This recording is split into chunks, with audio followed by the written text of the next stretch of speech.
మీద భర్తను కొట్టి అడ్డం వచ్చినటువంటి ఆ గర్భిణిని కాలు బూట్లతో తన్నారండి వైసీపీ నాయకులు.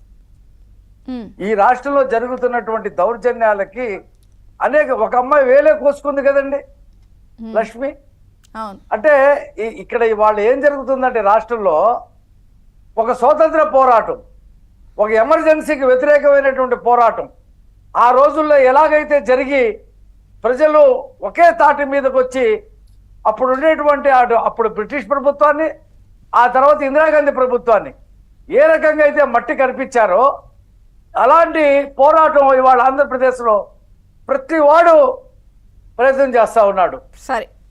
పైకి వైసీపీ జెండా పట్టుకున్నా సరే డబ్బుల కోసం అతను కూడా వెళ్ళి ఈ ప్రభుత్వం అధికారంలోకి రాకూడదు, నా భూమి ఉంటుందో ఉండదో, నా ఇల్లు ఉంటుందో ఉండదో అనేటువంటి పద్ధతుల్లో వెళ్ళి ఓటేసేటువంటి పరిస్థితి ఉంది. ఏ సర్వేలు కూడా చెప్పనటువంటి ఫలితాలు రేపు రాబోతా ఉన్నాయి. మీరు అడిగిన ప్రశ్నకి జవాబు చెప్తా. పోలీసుల్లో ఇవాళ ద్వారక తిరుమలరావు గారు గనక డీజీపీగా కూర్చుంటే మొత్తం మార్చేస్తాడు. ఎందుకంటే ఆయన సీనియర్. 15వ నెంబర్లో ఉన్నటువంటి ఒక రెడ్డిని తీసుకొచ్చి తన కులస్తుడని చెప్పి తీసుకొచ్చి ఇన్నాళ్ళు రాజ్యంలో పెట్టి అతని చేతిలో అధికారం పెట్టి పరిపాలన చేసిన దాని మీద ఉండదా అండి సీనియర్లకి? 14 మందికి ఉండదా అండి? ఖచ్చితంగా వాళ్ళు చట్టబద్ధ పాలన చేయమని అడుగుతా ఉన్నాం, చేస్తారు. మాకు అనుకూలంగా చేయమని మేము చెప్పండి. చూద్దాం ఏం జరుగుతుంది అనేది. ఖచ్చితంగా దాన్ని ట్యూన్ చేస్తాడు. జవహర్ రెడ్డిని కూడా ఇవాళ మారిస్తే ఆ రెవెన్యూ ఆఫీసర్ మనం కొడాలి నాని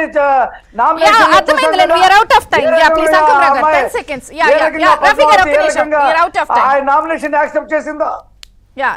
ఫైనల్ గా అంటే ఈ రోజు మోదీ గారు వస్తారు, దీని అవుట్కమ్ కూడా ఇప్పుడు ఒక వికెట్ పడిపోయింది, ఇంకొక వికెట్ కోసం ఎదురు చూస్తున్నారు, పెద్ద వికెట్ కోసం. సహజంగా ఏంటంటే మ్యాచ్ ఆడేటప్పుడు ఎవరైతే ముఖ్యమైన వాళ్ళు ఉంటారో వాళ్ళు తొందరగా అవుట్ కావాలని కోరుకుంటారు.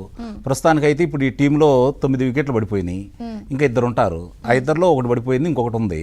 అది కూడా రేపు ఆల్ అవుట్ అవడానికి సమయం దగ్గర పడింది. ఎక్కువ ఏంటంటే నేను ఒకటే విషయాన్ని ఇక్కడ ఉదాహరిస్తాను.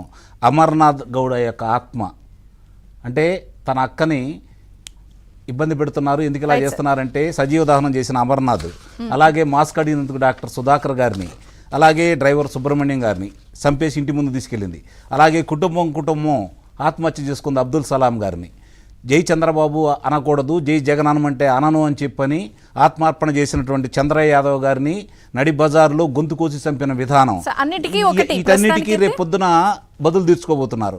ఇంకోటి ఏంటంటే ఇక్కడ చాలా అర్థం చేసుకోవాల్సింది ఏంటంటే నలుగురు గురించి ఒకసారి మనం మాట్లాడుకోవాలి. విద్యార్థులు